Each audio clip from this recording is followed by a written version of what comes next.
today I'm super pumped, as an Arsenal fan. I gotta brag right now because with the show humility for Emirates, everybody that come here go collect. I can see so. Coach carries straight face. Kochi, what do you say? Congratulations. You've been taunting Arsenal fans with be humble. We took it personal.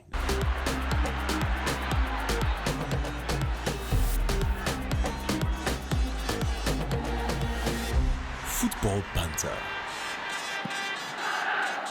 I believe thanks to my message, you guys actually did a wonderful job on Saturday, which is good.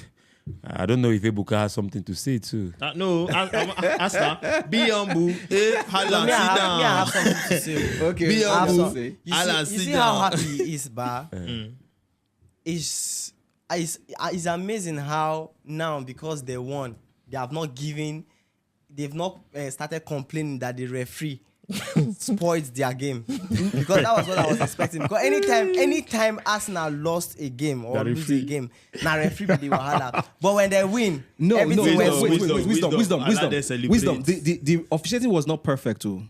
It wasn't. The referee had some wrong calls, but it was not bad. It wasn't bad enough to affect the game. But I bet you I bet you if you had lost that game, you would have complained. No, you know why? See, we're not saying referee can't make mistakes, but we are saying that don't let the mistake dictate the game. For example, giving red cards for offenses that are supposed to be fouls, you understand, or disallowing a goal that was an obvious goal, but you are calling it back because some kind of flimsy thing.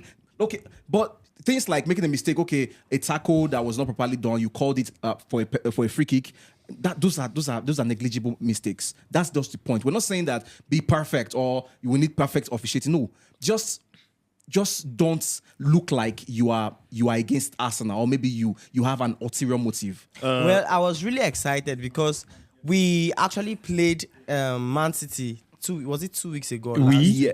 Chelsea. Chelsea, and we couldn't even beat Man City. So seeing that score 5-1 or more, I was really, really happy because this season Man City is a team to beat, and I feel Chelsea would have won Man City, at least beat Man City, but we couldn't win it. But when I saw that Arsenal was in their A game, I was really happy. I understand you. It's not easy that when Manchester City is doing their promo, you people could not even get. In fact, when all they beat when Man U was doing their promo, we couldn't get any 3 points.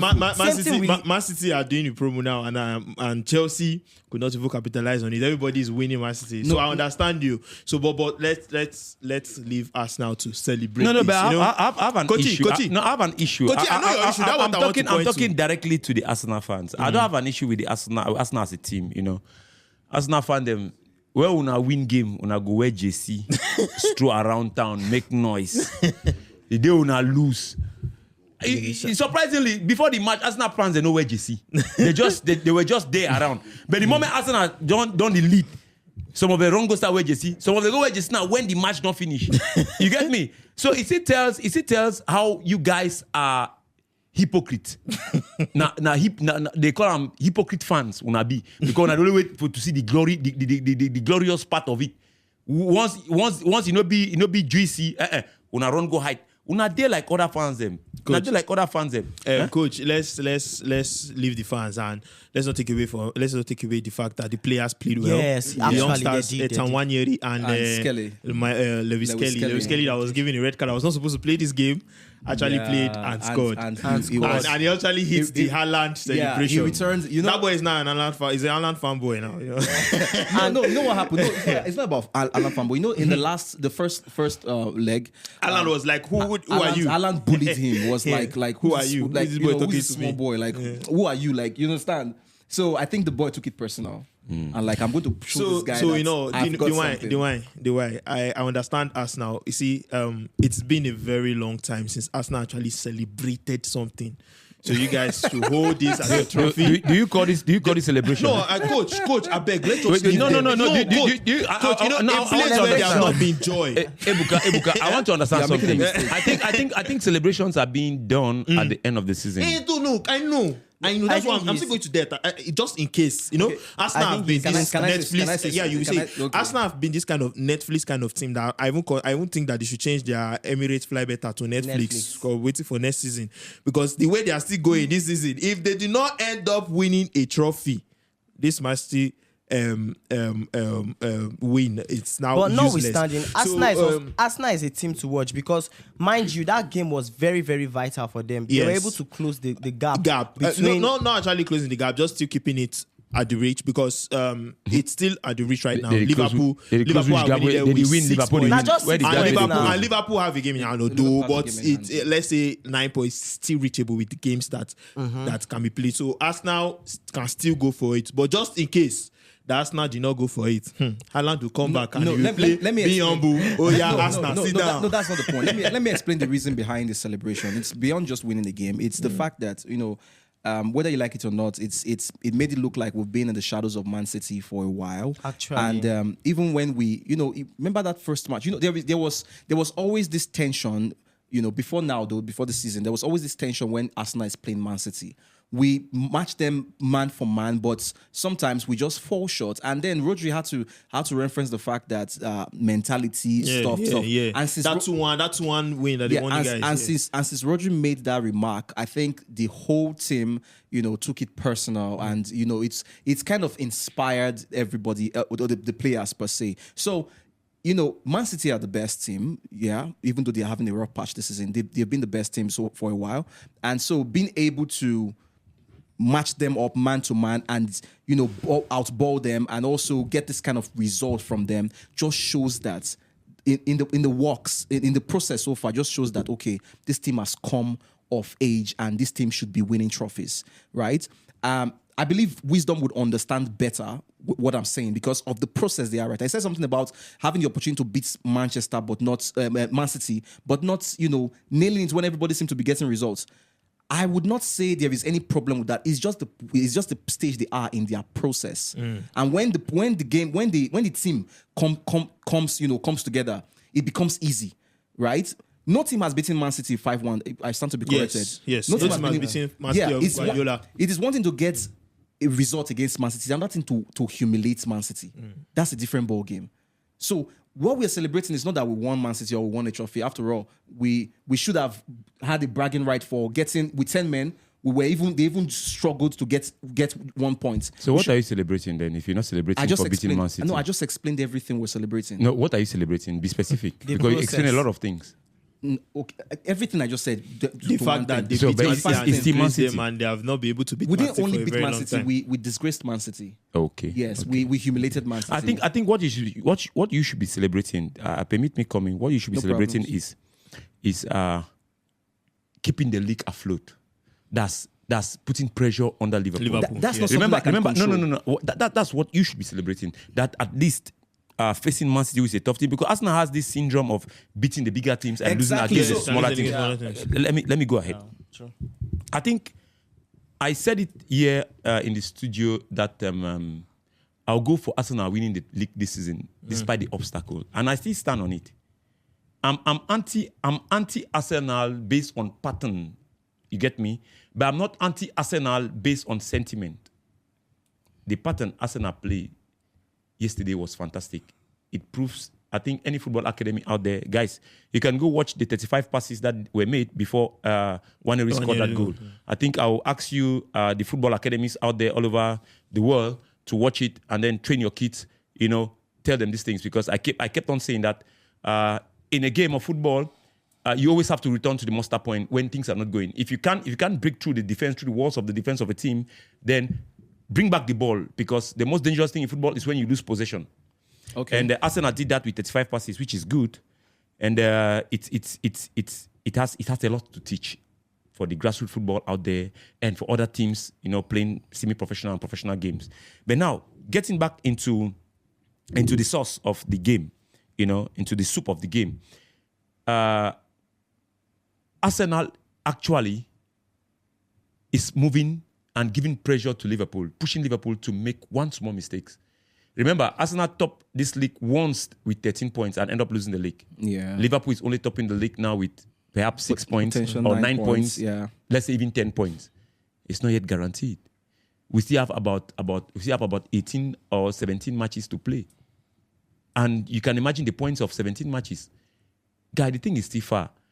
But what I will tell the Arsenal fans is, at times when you don't wear your jerseys because you're afraid, it makes the team to fall. So put on your jerseys each time Arsenal is playing and wait for the results. Thank you. Team. So Okay. We've talked about Arsenal now. I was just feeling that we need to talk about Manchester City and the fact that yes, Arsenal really took the opportunity well.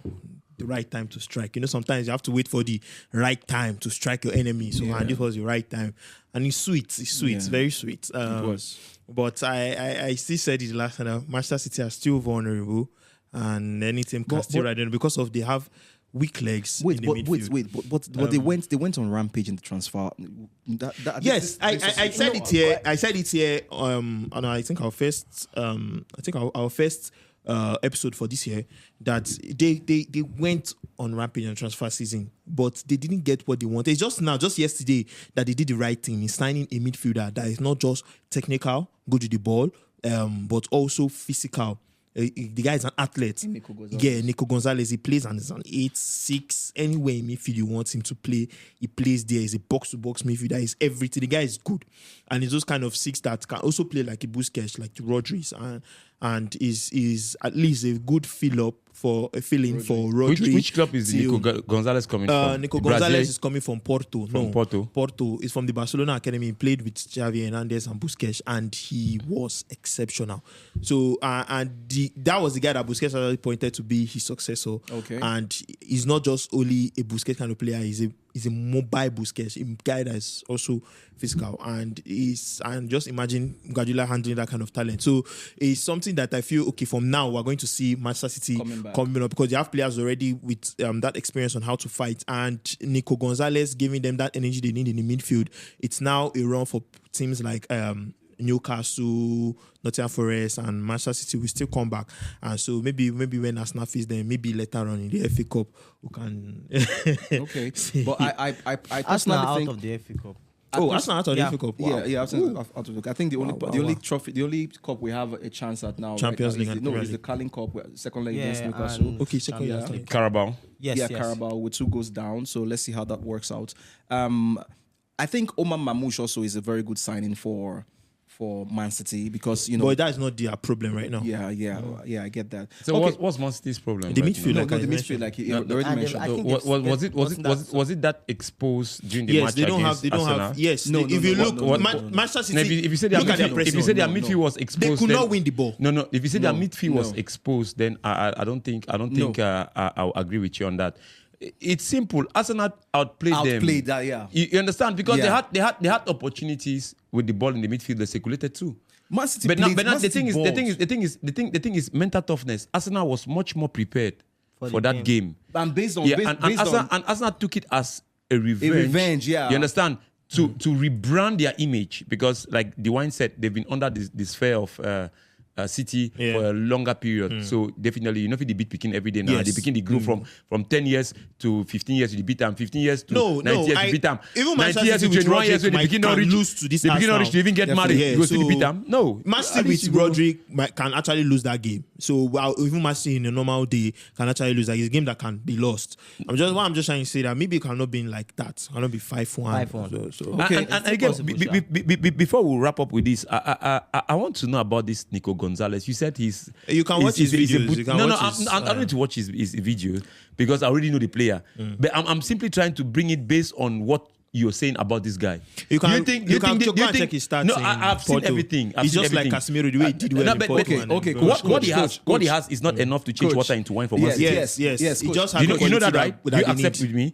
It's good playing a big team. It's good playing with a big coach, Guardiola. We shall see. Okay. Let's see that. So before we quickly wrap up the show, I'd like us to look at Aston Villa it's not just the fact that they got Rashford. It looks like there's been a financial windfall at Aston Villa. They seem to be getting everybody and bearing the cost. No, it's not that it's financial before. They're doing their business well. They sell and they get the loan out players and they loan in another player. Yeah, but so they don't thing. only just loan. They actually cover most the salaries of the players. Yeah, Yeah, it's still part of the business because number one, you have to understand that they are in the Champions League. Oh yeah, They are yeah, playing that's the true. Champions That's true. League. And they qualified. They For qualified. Yeah, that's true. So they have to be very some competitive. incoming. Yeah. And I see Rashford doing well in that Aston Villa team because number one, he's playing for a top manager. And without the pressure of the United Yeah, fans. exactly. So it's a good. And one of my boys there too was loaned there. I don't know if he's going to do well. I just pray. Talking about your boys, talking about Chelsea. Yeah, I noticed something. This January transfer window has been a very bad for Chelsea business for Chelsea. Yes, because you loaned out a lot of players, especially in your defense and especially your left back. You don't have a left back apart from Kukurea. You brought in Renato Vega to replace Chilwell, and the Chilwell are replacing him with. You loaned the Chilwell, yes, and then you loaned the Vega, who now wants to play the left back. And Disasi, you loaned Disasi to a team that is competing for that top 4 that you are also competing for. It's not wise. Personally, as a Chelsea fan, I think the owners of Chelsea are very confused. They really do not know what they want. You know, most times they go for what they want. They don't go for what they need. You need a striker. That should be your priority. And you're not going for that. If you ask me, I'll say long throats. Greediness is what's wrong. I think it's because they have the money. They want to get every player that is. They don't want to miss out on any player. I wish Chelsea goes. And you should also understand that it's also a business thing. Yeah, but it's also not making sense. It's right bad now because business. it's bad business. You buy and you. But which American man don't manage football business well? Okay. No. And if you look around down the pictures of football business and American okay. Coach, owners and stuff like that. We'll throw that question to the fans. So, which American man don't manage football business before? Because it appears that the owners of Chelsea are making they are doing a bad job with the business of football, and so with. Coming to the Aston Villa issue, Weezy said here that he feels Rashford is going to make a good Aston Villa, because Aston Villa is in the Champions League and that. No. Like he's going to play under a good coach. A good coach. Talking about Rashford going to Aston Villa or being in Aston Villa, guy, is Rashford dropping or Rashford is ascending? It doesn't matter at this point. I have two questions. That's just one. Maybe you react to this. Yeah, react to it then. Coming from Man U right now, the way Man U is right now. Actually, Rashford is going up. It's going up because Aston Villa is better than Man U right now. I'm not saying history. Yeah. I mean right now. Yeah, as in right now. So Aston Villa is a top team right now. You're right. But looking at Rashford's pattern of play, we know Aston Villa to play that kind of a rush football at one point in time, but Emery is very tactical in rush football. Do you think Rashford is going to match with the tactics of Emery? Of course, there's room for changes. There's room to adapt to a particular system. The fact that he accepted that deal to go there, that means he has already seen everything at stake. Because look like in the likes of Watkins, Boehm, and all the rest, they've been in that club for long and they've kept that club afloat in the European standard. So another thing you asked, Rashford leaving Manchester United, dropping Manchester United where Manchester United is, because it's one of the problems of Manchester United. Come on. And going to Aston Villa, don't you think that's not fair? Let me learn.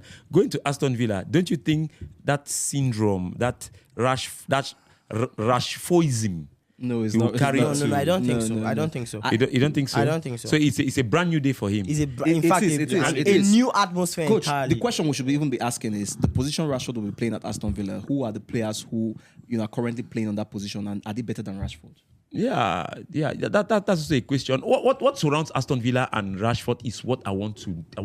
We need to get into the nitty-gritties of it. No, but if we're talking about Rashford, because Aston Villa qualified first in their position in the Champions League. They qualified in the top 8 in the Champions League. I think they are doing well. I think Rashford will improve. League-wise, they are doing well. Now, let's look at it at the managerial skill, at the managerial viewpoint. If you're a manager, let's ask ourselves this question. If you're a manager, and your team is doing well in the Champions League, and then your team is doing well in the league, will you go and get a player in that same league that's bringing down, that is let's say 25% of the problem of that team? Okay, coach, okay. that would be a mystery. Just to. We don't say player will not change. Yes, we know player coach. will change. But I'm asking now, based on the managerial angle, no, let's keep away sentiment. Let's just talk about business. That's football business. That's play and money. Will Coach, you put your money on Rashford? Coach, I think it's a misconception that Rashford is the problem of Manchester United. No, I said 25%. Yeah, no, he's but not. I can He's even reduce it not. again. No, he's not. But it's part of the problem. Yeah, he's not because coach, that's because, coach no, opinion. He has not Just played. He has not played his opinion. He has not played the most of the matches of Man U and still see where Man U. No, is. no, So he started the league. He's not the problem. No, he started the league. Do you want remember? He started the league with Manchester United, right? He started the league with Manchester United with Bruno Fernandes and all the rest. They were the top 11. Am I lying, Ebuka? No, you're and not then lying. and then all of a sudden, with everything, they've changed. How many managers have they changed under Rashford? Coach, With Rashford being part of the team. Coach, it can be right, can be wrong. It's your opinion, but I just know that Rashford is a top player and Emery is a top there's always a manager, chance. There's and always a Emery chance. can Finally, actually finally. be It's okay. the best in Manchester it. United, Mystery. they didn't even want the guy. Finally, so let him go. Finally, for me, one of the worst transfer this season, I think, is the loan move of João Felix to AC Milan. That's a bad. Actually, because he has not had move. any bad game. No, with Chelsea, it's not a bad transfer. It is. For It's a bad transfer for Chelsea, but it's not a bad transfer for AC Milan. I think we'll have to let our fans. No, All right, because all right. AC Milan is a bigger club. AC Milan is playing the Champions So, League. Chelsea is guys, not playing the we'll- Champions League. So okay. it's a good So, guys, it's a good move for would João like to Felix. know. Would like to know what you think about the João Felix loan move to AC Milan. What you think about it? I personally think that he has not he's not played his best football yet. So maybe he should go to Saudi Arabia and cash out and eventually say goodbye to the game or get into other parts. But so far, I think there is a lot more to come from Marcus Rashford. And would like to know what you think in the comment section. Let us know. You can join on the banter, and you get a chance also to join us here in the studio. And don't forget to hit the subscribe button, share, and like. All right. See you guys in the next episode. Bye for now.